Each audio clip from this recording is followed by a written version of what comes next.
ដើម្បីរួមចំណែកនៅក្នុងការអភិវឌ្ឍនៅវិស័យកសិកម្មរបស់ប្រទេសកម្ពុជា BM Agri បាននាំមកនៅផលិតផលជាច្រើនផ្នែកនៅក្នុងវិស័យកសិកម្មពុកម៉ែបងប្អូនបានជ្រាបហើយថាដើម្បីបាននៅភោគផលច្រើនជាទូទៅយើងត្រូវការផលិតស្លឹកឲ្យបានច្រើននៅពេលដែលយើងផលិតស្លឹកបានច្រើនហើយទើបយើងអាចផលិតផ្កាបានល្អទើបយើងអាចទទួលបាននៅផ្លែដែលជាទីពេញចិត្តរបស់ពុកម៉ែបងប្អូនបានដូច្នេះហើយ BM Agri បាននាំយកនៅរូបមន្តវគ្គស្លឹកវគ្គផ្កាវគ្គផ្លែជូនទៅដល់ពុកម៉ែបងប្អូនដោយដែលពុកម៉ែបងប្អូនបានទស្សនាឃើញអញ្ចឹងដំណាំដែលអតិថិជនបានប្រើប្រាស់ជាមួយនឹង BM Agri តាំងពីវគ្គទី1រូបមន្តយកស្លឹកគាត់ផលិតស្លឹក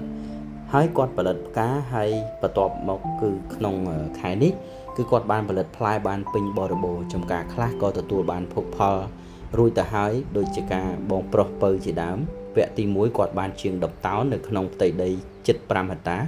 ហើយវគ្គទី2នេះក៏កំពុងតែផលិតផ្កាផលិតផ្លែបន្តមកទៀតដល់ខ្ញុំសង្ឃឹមជឿជាក់ថាពុកម៉ែបងប្អូនដែលកំពុងតែទស្សនាអាចនឹងប្រើប្រាស់ BM Agri ដើម្បី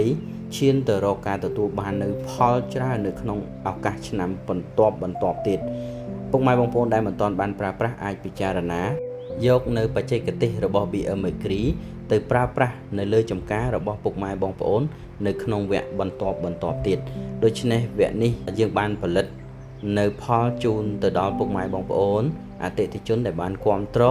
ហើយក៏សូមជូនពរដល់ពុកម៉ែបងប្អូនឆ្នាំបន្តទទួលបានផលច្រើនជាមួយនឹង BM Agri បច្ចេកវិទ្យាអាល្លឺម៉ង់សូមអរគុណសូមជូន